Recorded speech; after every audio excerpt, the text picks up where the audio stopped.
ඊළඟ පින්වත් මහත්මින් පැමිණ සිටිනම් ඔබ වෙනින් අදාළ තෝරණය පුරවා දෙන ඉස්හාට පැමිණ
මංගතුමා මේ ගමනේ අරමුණ ගැන ඉස්සෙල්ලා කතා කරන්න පුළුවන්ද?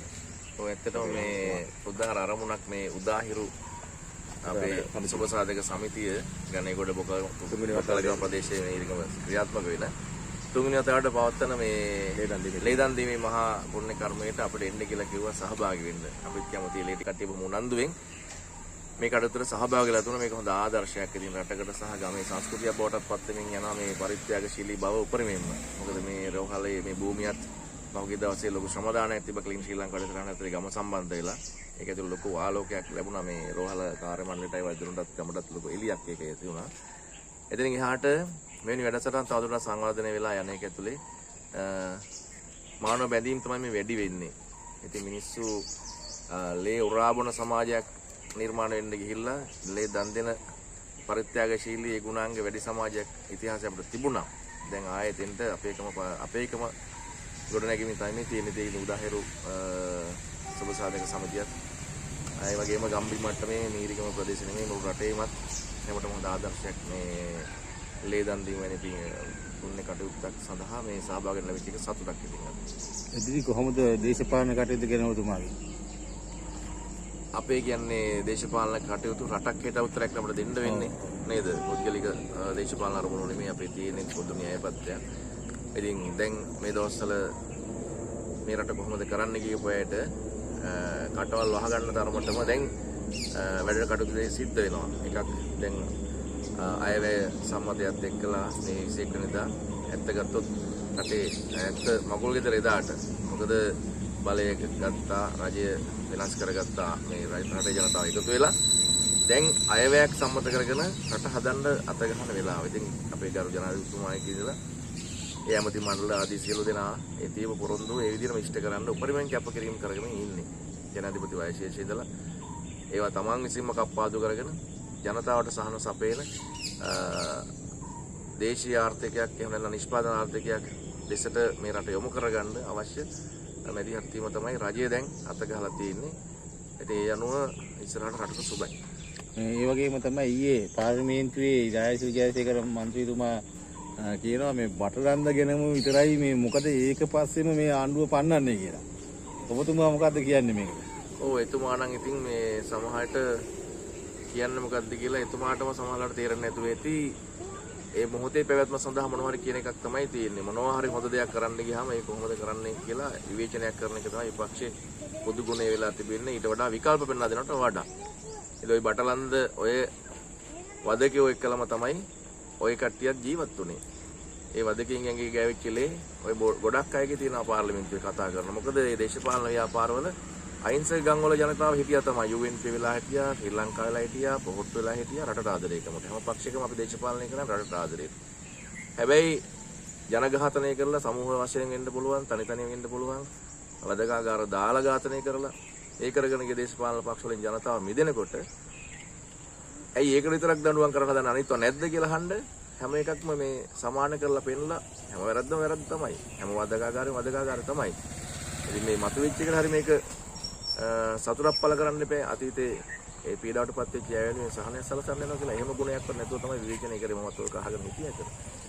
කිව්වත් නැතත් ඔය ටික කරනවා ඉතින් රජය. පෙරටුගාමී සමාජවාදී පක්ෂයේ ඊයේ කිව්වා මේ රනිල් වික්‍රමසිංහ මහත්තයා වහම අත්අඩංගුවට ගන්න කියලා. තාමත් මේ ආණ්ඩුව මේ සම්බන්ධයෙන් මේ තවම අත්අඩංගුවට ගන්න කටයුතු කරන්නේ නැහැ කියන දේ කිව්වා. ප්‍රජා අයිතිය අවශ්‍ය කරනවට වඩා ඒ වගේ දෙයක් කරලා මේ දඬුවම් දෙන්න කියන කතාව කිව්වා. රජය න්‍යාය පත්‍රයට අනුව ක්‍රියාත්මක වෙනවා.